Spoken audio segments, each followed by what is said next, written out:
the club, I think, to use a term that Paul referred to, is pretty much broken. I mean, it's broken in many areas. There's footballing issues, there's infrastructural issues, there's scouting issues. I mean, really pretty much everything within the club has to be looked at. So it's very important that we get on top of that, I think, fairly quickly. So I think information gathering is going to be a big part of our immediate priority. But the issue is not about power. I mean, my position is no different from Paul or John's. I mean, we're all trying to achieve the same thing.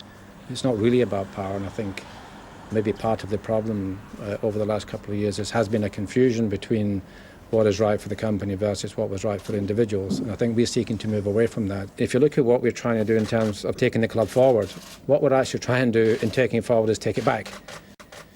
You know, by taking it forward, we want it to get it back what we know it to be. We want Rangers to get back to being in its rightful place in Scottish football, and very importantly, we want Rangers to go back to the value system and the ethos that we grew up with that is, I think, sadly disappeared over the last couple of years. When do you expect the share suspension to be lifted? As I understand it, technically, now that the meeting is over, it means that we can formally engage with the new Nomad, because that's something the club has to engage with.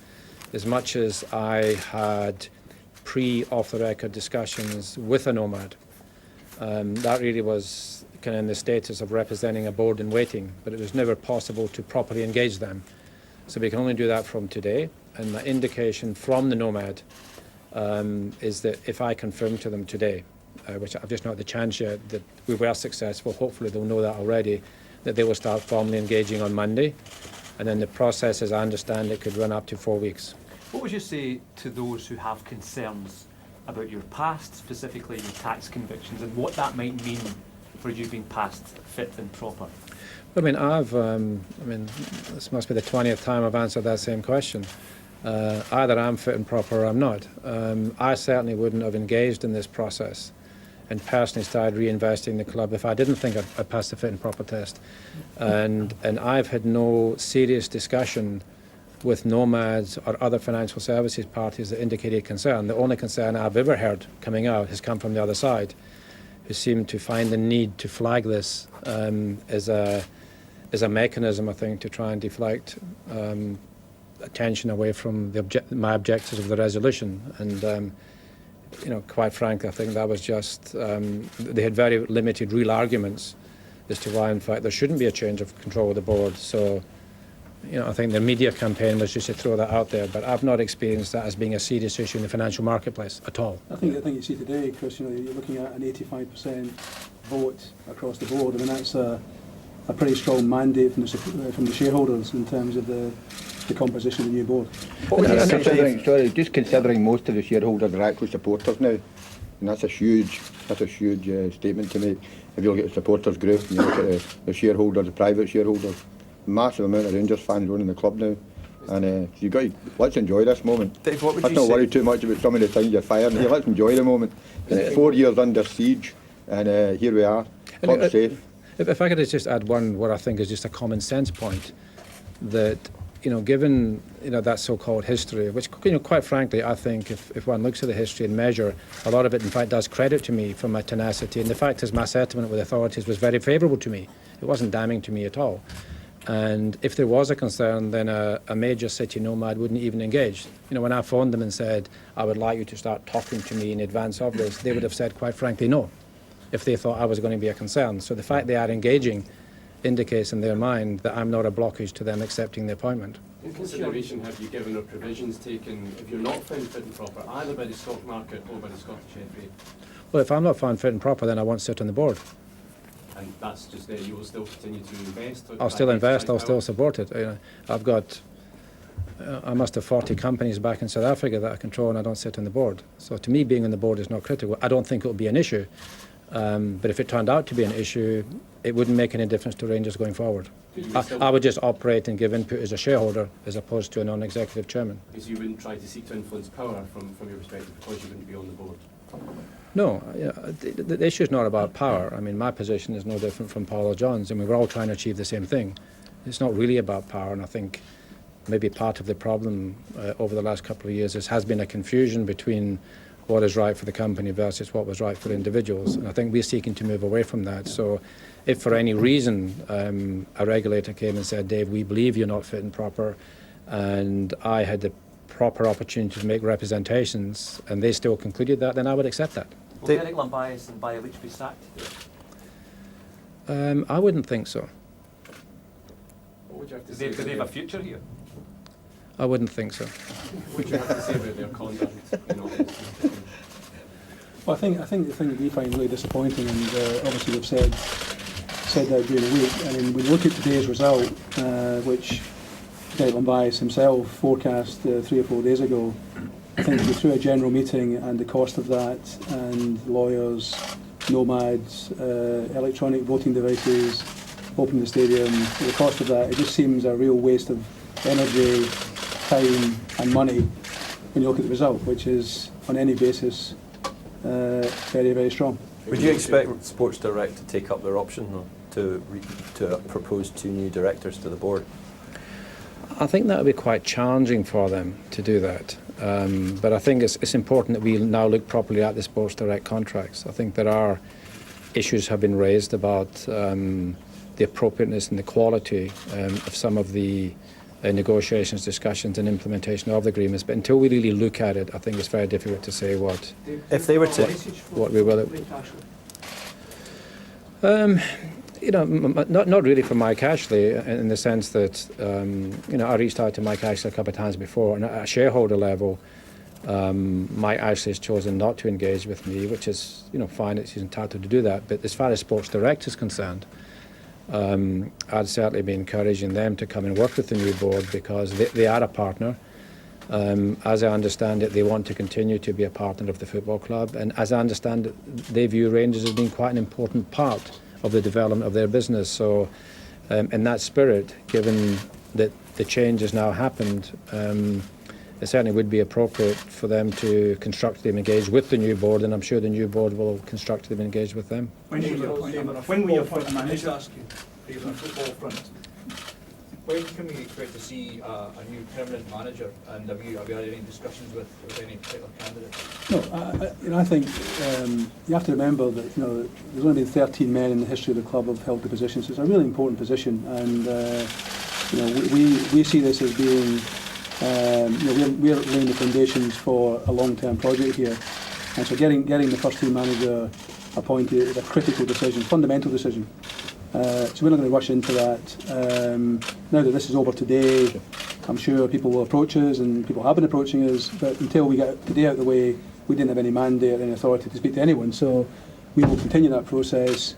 We've obviously got a couple of people who are on the management front at the moment who have expressed their views in terms of the future. We'll have to sit down with obviously Ali and Kenny and obviously have that conversation. But you know, the choice of the new manager, we're going to take some time and obviously get it right. Ali McCoy was here today. Is there a place for him here if he wants it? There's always a place in terms of his status at the club. I mean, I think in the management team. Yeah, I mean, I think we need to sit down with him and find out what his plans are. is there a place for the chairman of the football board at the moment? Or is there a future for him? Well, I think we need to sit down again and speak to him. I mean, obviously, I think the result of the shareholders is very clear, you know, our plans will get moved from there. Dave, you spoke yesterday about having to spend north of £20 million in the short to medium term.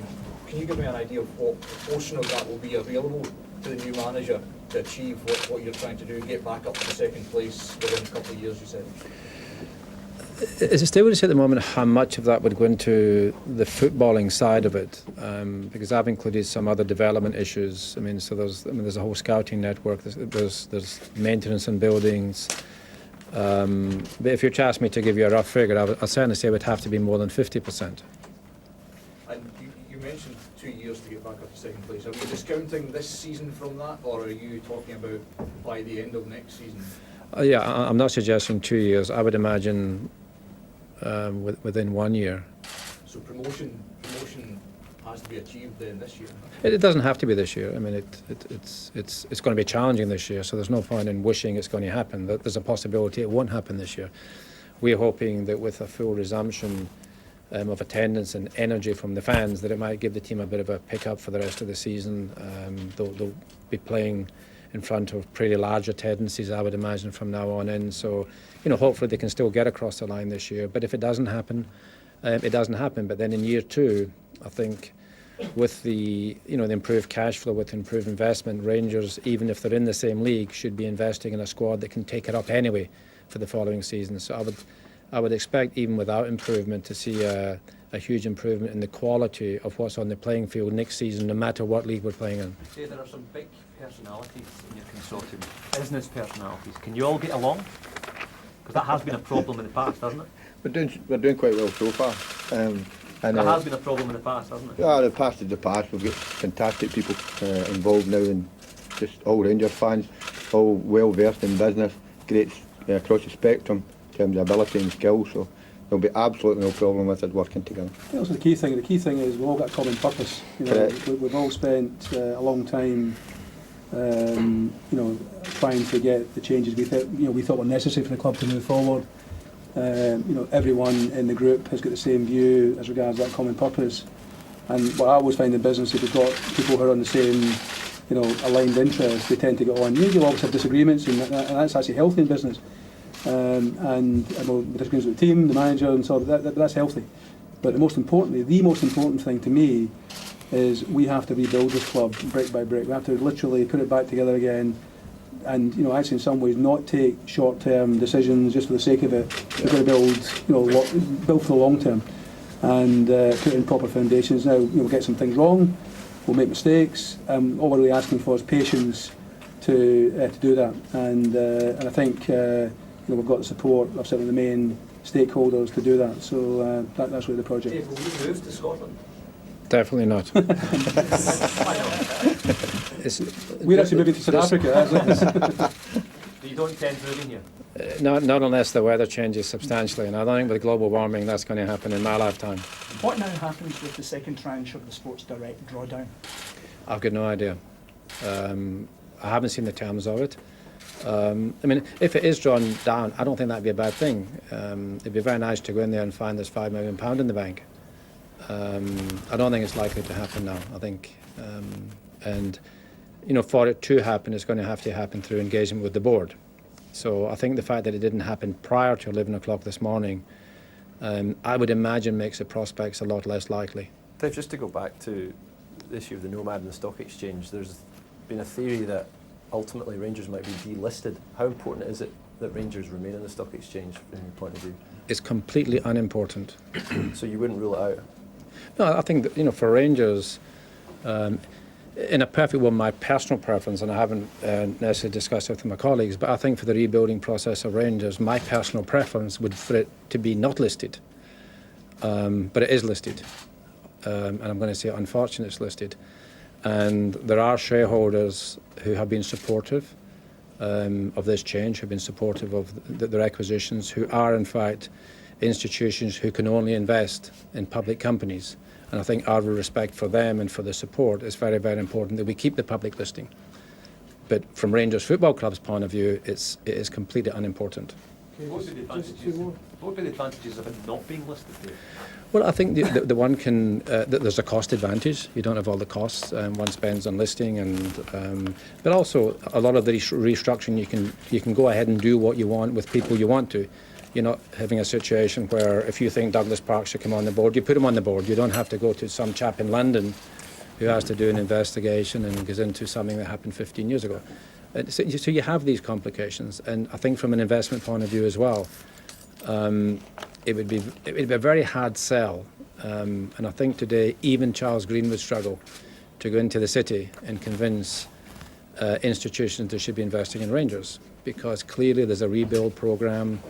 Clearly, it requires investment. So if you're investing with other people's money, which none of us are doing, we're putting our own money, and if it's other people's money, then you're doing that in a fiduciary responsibility. You require dividends, you require share price appreciation. We're not doing it for that. Do we think there's a good business case long term? Absolutely. From where Rangers are, it's pretty much at the bottom. There's not much room to go down. So there's a lot of upside, but it's going to take time, it's going to take patience. The cash flows will have to be reinvested back into the club. So it really is not an ideal sell to an institution from an investment perspective. Will Douglas Park make a financial contribution now he's on the board, Mr. Keane? I believe he has already. Yeah, he has. And my understanding is Douglas is extremely enthusiastic about getting involved, and certainly the earlier discussions that we had when we made if you remember, the offer of the £16 million 8 and 8. You know, Douglas has always been enthusiastic about being party to that, and as I understand it, he'll continue to contribute going forward. I think it's just great, actually. I think we've all known Douglas for a long time, but to have someone of Douglas's calibre, you know, on the board, I think from a personal point of view, as a fellow board member, is fantastic. I think to have that calibre of person and his energy and intellect is fantastic for the club. On the managerial front, the status quo doesn't seem conducive to gaining promotion this season. So while Paul said you don't want to rush it because it's a difficult decision, by the same token, time wouldn't seem to be on your side if you do want to go up this season. Look, I think this season it's too late, other than enthusiasm and energy, to give a completely different direction to the season. You know, we are where we are, so I think the best we can hope is that this kind of tidal change today, and the support of the fans somehow galvanises and we get through the season. But there's very little one can do to manage that differently, other than to hope that kicks in. But you know, my personal thought is that at this stage in Rangers Club's history and its development going forward, we need less of a manager, if I can use that term, and much more of a coach, because we're going to be bringing in players. We're not going to go out and buy a new team and then tell someone to come in and manage them. You're going to need someone with a different set of skills who's going to have to come in and build and develop and bring youngsters coming through. So it is a very, very important position. I think we have to just be very, very, very careful. You know, it's a long road ahead, and I think it takes a different type of manager. It's not bringing a Dick Advocate and say we've got a team that's been winning the league and you just have to manage them. It's a very, very different role, and we've got to be very, very smart about the type of individual we get in now. So can Dell see out the season? It's unfair, don't you? I don't know. I don't know. Have you had discussions with any other parties with regards to financial investment? No. I mean, there's people out there. So the American has indicated, you know, but it really, everything is subject to what happened today.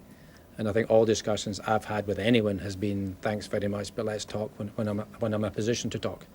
Okay. And that really has only happened from today. Thank you. Again. Well, intriguing stuff there from Dave King, Paul Murray and John Gilligan as they pose for photographs there. King in the middle, Paul Murray, the interim chairman to the left, and local Glasgow businessman John Gilligan on the right-hand side. We heard earlier Douglas Park has also been appointed a new member of the board. He was part of the Three Bears consortium as well, and that was announced in the last half an hour or so. So let's just remind ourselves of some of the key things to come out of that news conference and some of the key things that Dave King said during that time. He described Rangers as a club that is broken in many areas, and he said that the initial process would be about information gathering, and that would be a big part of their immediate job. He said that he'd grown up with Rangers, and he also talked about the fit and proper persons test, which is the next thing that Dave King will face. He said he wouldn't have engaged in the process if he wasn't confident that he would pass the fit and proper persons test. And he added to that, interestingly,